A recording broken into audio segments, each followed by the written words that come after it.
Vaxtınız xeyir olsun. Salamlayıram hər birinizi. Və izahıma başlamamışdan əvvəl qısa bir məlumat verim ki, fevral ayında bizim MİQ və sertifikasiyaya hazırlaşan müəllimlərimiz üçün kurikulumdan yeni hazırlıq qrupumuz açılır və qrupumuzda müəllim sayı az olur. İmkan daxilində az müəllimlə çalışırıq ki, düzdür, başqa qruplarımız olur. Yəni bir qrupumuz olmur. Bir neçə qrup açırıq və qruplarımızda müəllim sayını az təşkil edirik ki, yəni həmin müəllimlərin öyrənməsi birə-bir təşkil olunsun. Müəllimlər mövzuları tamamilə məsuliyyətli şəkildə dərs keçirik ki, mövzunu tam şəkildə mahiyyət olaraq başa düşsünlər. Çünki bəzi situasiyalarda, yəni biz müəllimlər düşünürlər ki, hansısa açar məqamı əzbərləməklə gedib onu orada yaza biləcəklər. Xeyr, belə deyil. Yəni mövzunu mahiyyət olaraq başa düşməlisiniz ki, sizə orada həmin açar məqam, açar sözün alternativini verəndə artıq siz başa düşəsiniz ki, söhbət nədən gedir. Situasiyanı təhlil eləmək, analiz eləmək qabiliyyətini öyrədirik, necə yanaşmaq lazımdır, onları təşkil edirik hər birisinə. Əlavə testlər işləyirik, sual cavab eləyirik, həftədə 3 dəfə canlı dərsimiz olur. Yəni birə-bir müdavimlərin öyrənməsini təmin edirik. Müəllim mövzunu tam şəkildə mənimsəyir, tamamilə özünkiləşdirir ki, gedib imtahanda nəticə toplaya bilsin. Bəli, məlumatım bu qədər. Qoşulmaq istəyən müəllimlərimiz yuxarıda qeyd etdiyim nömrənin WhatsApp və mobilnisi ilə elə indi əlaqə saxlayıb yerlərinizi ayırdıra bilərsiniz müəllimlər.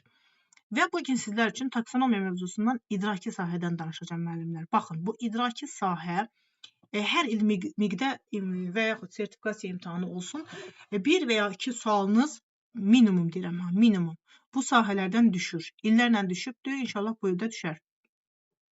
Yəni idraki sahə olmazsa olmazdır. Dərk etməmizlə bağlı bir sahədir. Olmazsa olmazdır. Yəni bunu mütləq bilməlisiniz. Və mən də imенно bu mövzunu seçdim ki, sizlər üçün faydalı olsun. Videonu bəyənməyi, paylaşmağı unutmayın. Yəni bu şəkildə eləsəz videoların davamı da gələcək sizlər üçün. Mən də təkrar videoları çəkəcəm və sizlərlə paylaşacağım. Deməli müəllimlər, idraki sahədən danışırıq. Dedik, dərk etməmizlə bağlı olan bir məsələdir bu. İdraki sahənin 6 mərhələsi var. Baxın, bütün bu mərhələlər hər birisi bir-biri ilə sıx bağlıdır, zəncir kimi. Biri olmasa, o birisinə keçə bilmirik. Yəni ki, biz hər hansısa bir konsepti anlamadan öncə, bir məsələni anlamadan öncə xatırlamalıyıq, yadımıza salmalıyıq, düzdürmü? Bir şeyi yadımıza salmasaq, necə anlayaq? Yadımıza salırıq ki, nəsə olub, başlayırıq anlamağa. Tətbiq etmədən öncədir, anlamalıyıq. Tətbiqdən öncə nə etməliyik? Anlamalıyıq. Təhlildən öncə tətbiq eləməlisən. Tətbiq eləməlisən. Dəyərləndirmədən öncə deyir, təhlil et. Yaratmadan öncə bir şeyi dəyərləndir, deyir, sonra yarat. Bax, bütün bu addımlar bir-biri ilə sıx əlaqəlidir və bu addımlar hansılardır? Xatırlamaq, anlamaq, tətbiq etmək, təhlil etmək, dəyərləndirmək və yaratmaq mərhələləri olur, 6 yerə bölünür. Gəlin bir-bir hər birisi haqqında danışaq. Baxaq, xatırlamaq mərhələsi deyəndə nəyi nəzərdə tutur? Xatırlamaq mərhələsi odur ki, əvvəl əldə etdiyi biliklər, fakt, termin, əsas konsept və məlumatları sadəcə olaraq xatırlayır, yada salır. Xatırlamaq mərhələsi odur ki, şagird bir şeyi xatırlayır, yadına salır, cavab verir.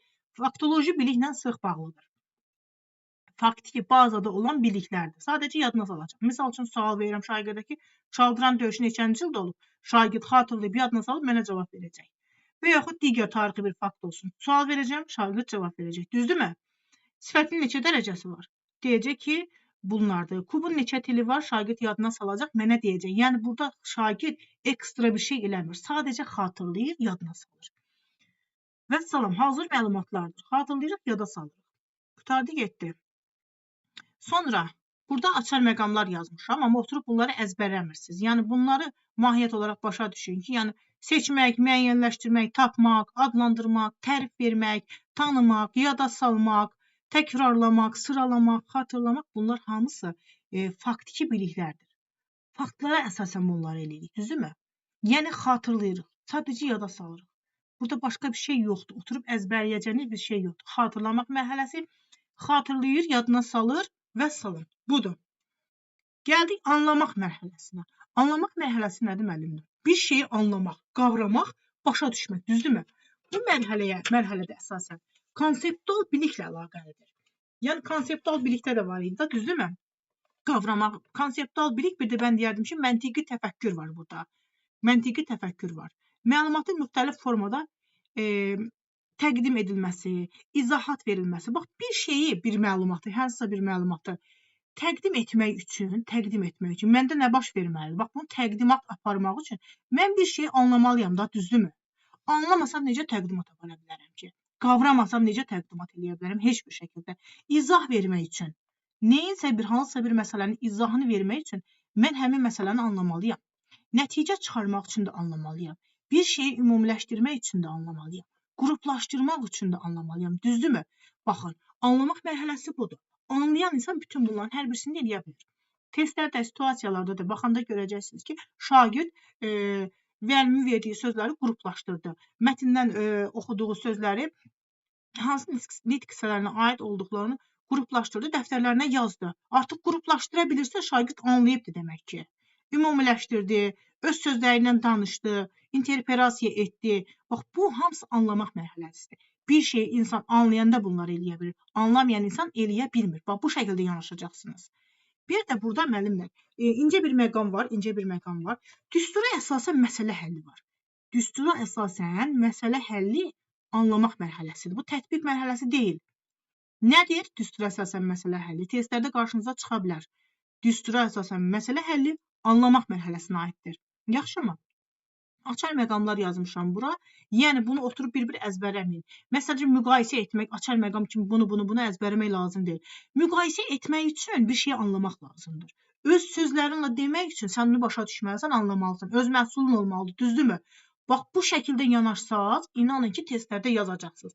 Və testlərdə, imtahanlarda bu mövzulardan, yəni bu idraki sahədən mütləq sual olur.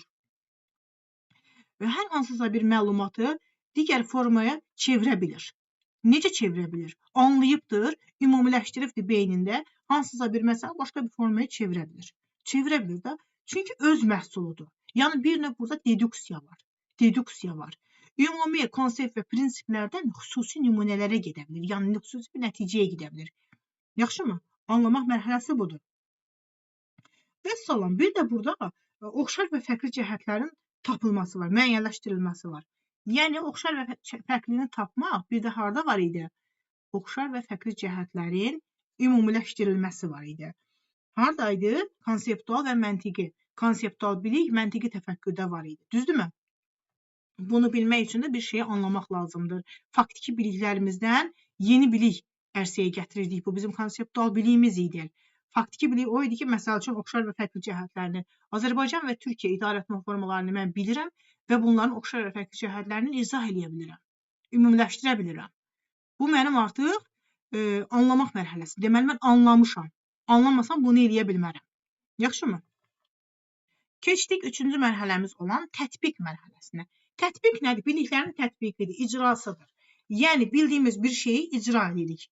Tətbiqini həyata keçiririk, yerinə yetiririk, həyata keçiririk, nümayiş etdiririk, səhnələşdiririk, istifadə edirik, misal üçün həll edirik, eskiz çəkirik. Nəyin hesabına? Biliklərimizin hesabına, düzdürmü?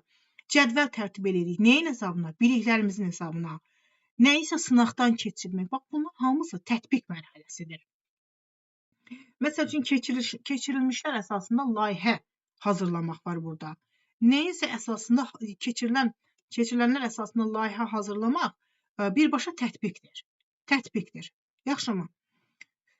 Sonra burada da açar məqamlar qeyd edilmişəm. Məsəl üçün, cədvəl tərtib etmək, faktiki, standart, hazır məlumatlar əsasında nəyinsə hazırlanması, əsər səhnələşdirmək, tədbirin büdcəsini hazırlamaq hamısı tətbiqdir. Bilirik, anlamışıq və başlamışıq biliklərimizin tətbiqinə. Görürsünüz, bir-birinə necə əlaqələdir? Tətbiqə başlamışıq. Amma düstura əsasən məsələ həlli tətbiq deyil, əziz müəllimlər. Onu tətbiq götürmürsünüz. O, anlamaq mərhələsidir. Tətbiq bilirsiniz necə olur? Bir dənə sadə situasiya deyim sizə. Misal üçün, müəllim şagirdlərə deyir ki, əllərində heç bir düstur yoxdur, heç bir şey verməkdir şagirdlərə. Deyir ki, hansısa bir o ərazinin sahəsini, perimetrini hesablayın və deyin. Amma düstur yoxdur, düstursuz. Və bu sahəyə, əraziyə neçə dənə ağac əkmək olar və yaxud da ki, neçə dənə kol bitkisi, başqa kol bitkisi əkmək olar. Bunu hesablayın, deyin. Öz anladığınız biliklərə əsasən. Düstur vermir. Bax, budur. Bu tətbiqdir. Biliklərin tətbiqidir bu. Aydındırmı? Sonra gəlirik təhlil etmə mərhələsinə. Təhlil etmə mərhələsi müəllimlər tənqidi təfəkkürlə sıx bağlıdır. Tənqidi təfəkkür. Bir şeyi təhlil etmək üçün tənqidi qiymətləndirməliyik, düzdürmü? Obyektiv olmalıyıq, qərəzsiz olmalıyıq ki, təhlil edə bilək, düzgün təhlil edə bilək. Deməli, təhlil etmə mərhələsində biz məsələlərin sistemli, səmərəli həll yollarını tapacağıq. Və burada açar məqam kimi qeyd eləmişəm, ən vacib, ən səmərəli, daha səmərəli yolların müəyyənləşdirilməsi və əsaslandırılması. Müəllifin mövqeyinin müəyyənləşdirilməsi və əsaslandırılması fəaliyyət həyata keçirilir. Baxın, burada açar məqamları deyirəm sizə, amma əzbər kimi yox. Təhlil bildik ki, təhlil nədir? Təhlil tənqidi yanaşma. Bir məsələnin tənqidi qiymətləndirilməsidir. Tənqidi şəkildə. Amma burada siz nə edəcəksiniz? Verilmiş hansısa bir əsərdə, hansısa bir belə deyək də, məsələdə müəllifin mövqeyini müəyyən edə bilirsiniz. Müəllifin mövqeyi var burada. Öz mövqeyinə yox, bax, başqasının mövqeyini araşdırmaq təhlil etməkdir, təhlil deməkdir. Başqasının mövqeyini, başqasının mövqeyindən qiymətləndirmə aparırsınız. Misal üçün, sadə bir misal çəkim burada sizə. Yazmışıq ki, deməli, hansısa bir əsərdən verilmiş parçanı oxuyun, müəllifin fikrində daha dərin ifadə etmək üçün hansı simvollardan istifadə etdiyini müəyyənləşdirin. Baxın, deyir, əsərdən verilmiş parçanı oxuyun, deyir. Müəllifin fikrində daha dərin ifadə etmək üçün hansı simvollardan istifadə etdiyini müəyyənləşdirin. Bax, daha dərin olanı müəyyənləşdirəcəksiniz və fikir əsaslandıracaqsınız. Amma öz fikrinizi yox, müəllifin fikrini. Müəllif daha dərin ifadə etmək üçün hansı simvoldan istifadə etdiyini deyəcəksiniz. Orada mənim fikrimi soruşmur. Orada müəllifin fikrini əsaslandıracağıq biz. Əsərdə müəllifin baş qəhrəmana qarşı mövqeyini müəyyənləşdir, deyir. Müəllifin mövqeyini müəyyənləşdir, düzdürmü? Mən demir ki, sən burada öz fikrimi bildir, öz mövqeyini bildir. Mən burada başqasının mövqeyini müəyyənləşdirəcəyim, düzdürmü? Bu, təhlil etmə mərhələsidir, müəllimlər. Bunu təhlil götürəcəksiniz. Hər hansı bir məsələdə ən uyğun olanı, ən səmərəli, daha səmərəli, vacib olanı seçmək, açar məqam kimi yadda saxlayın, təhlil mərhələsidir. Təhlildir. Bir də müəllifin mövqeyi var orada. Öz mövqeyimiz olanda artıq nə olacaq? Dəyərləndirmə. Deməli, başqasının mövqeyini araşdırmaq təhlil deməkdir. Başqasının mövqeyini. İndi gəlirik dəyərləndirmə mərhələsinə. Dəyərləndirmə mərhələsində öz mövqeyimiz, öz münasibətimiz var. Yəni bir şeyi dəyərləndirmək üçün özümüzün mövqeyi var. Özümüz nəyəsə münasibət bildirəcəyik. Və burada heç bir müəllifin sözünü deməyəcəyik. Özümüzün münasibətimiz var. Bu da tənqidi təfəkkürlə sıx bağlıdır. Dəyərləndirmə mərhələsini inkişaf etdirmək üçün debatlar təşkil edə bilərik. Debatlar nə demək? Debat iş üsuludur, bir iş üsuludur. Debat iş üsulunda üçüncü tərəfi öz mövqeyi və inandırmaq var da, düzdürmü? Yəni, debatların təşkili şagirdlərdə dəyərləndirmə mərhələsini inkişaf elətdirir. Şagird nə edir burada? Öz mövqeyindən çıxış edir. Öz fikirlərini deyir və öz fikrini əsaslandıracaq. Öz münasibətini əsaslandıracaq. Yaxşımı? Fikir əsaslandıracaq ki, nəyə görə belə dediyini. Öz münasibətini bildirəcək. Ona görə də bu debat dəyərləndirmə mərhələsini inkişaf elətdirir. Yəni, 2D kimi yadda saxlaya bilərsiniz. Debat, dəyərləndirmə. 2 dənə hərəsində D-lar var, düzdürmü? Bununla yadınıza saxlayırsınız, qutardı getdi. Və bilin ki, yəni təkcə əzbər olmaz. Bilin ki, yəni debat, dəyərləndirmə nəyə baş verir? Debat nədir ümumiyyətcə? Onu da bildiniz. Bu da sevindirici bir haldır. Yəni, bu ilki qəbul imtahanına bir öz münasibətini bildir və fikirləri əsaslandır. Bax, məsələn, sualdır da, belə bir sual verir ki, bu imtahana öz münasibətini bildir. Öz fikri əsaslandır. Nəyə görə münasibətin belədir deyə fikri də əsaslandırmalısan. Bu dəyərləndirmə mərhələsidir. Misal üçün, Şah İsmail Xətaiyə tarixi şəxsiyyət kimi öz mövqeyini bildir.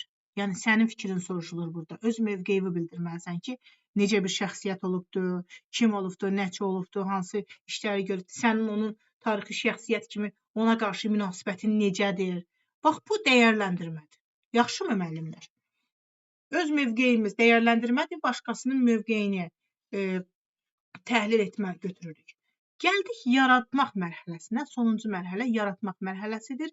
Bu mərhələdə də müəllimlər yaradıcı təfəkkürdür. Başqa da bir şey deyil. Yaratmaq mərhələsində testlərdə də görəcəksiniz. Yeni nəsə yaratmaq var. Yeni icad var, tərtib et var, yeni dizayn var, quraşdırmaq var, fikirlər irəli sürmək var. Məsələn, müəllim şagirdlərə tapşırıq verir, deyir ki, tapşırığa yeni yolların həllini şagirdlərə deyir, yeni yolların həllini təklif eləyin. Məsəl üçün, mətni yarıya kimi oxuyur, yarıda buraxır, deyir ki, mətnə yeni sonluq yazın, davamını siz gətirin. Hansısa bir məsələ həll edəndə yeni fərqli metodlardan deyir, istifadə eləyə bilirlərmi? Bax, bütün bunlar hamısı yaradıcı təfəkkür və yaratmaq mərhələsidir. Yeni nəsə görəcəksiniz situasiyalarda da. Yenilik var burada. Məsələn, dizayn etmək var, formula etmək var, tərtib etmək var, icad etmək var, yaratmaq var, qurmaq var, fikirlər irəli sürmək var, yeni nəsə eləmək var burada. Vəssalam. Yəni, burada sizin oturub əzbərləyəcəyiniz bir şey yoxdur. Gözünüzdə çox da böyütmürsünüz. İdraki sahə, dərk etməmizlə bağlı olan sahədir və mərhələlərini də mən sizə bu şəkildə başa saldım. Yəni, burada çaşası bir məqam yoxdur. İzaha tez-tez baxın. Əgər izahı bəyənmişsinizsə, müəllimlər, bəyən düyməsinə basın və videonu paylaşın ki, daha çox müəllimin məlumatı olsun. Bu tipli izahlar da mən də həvəslə çəkib sizlər üçün paylaşa bilim. Sağ olun, özünüzdən müğayət olun.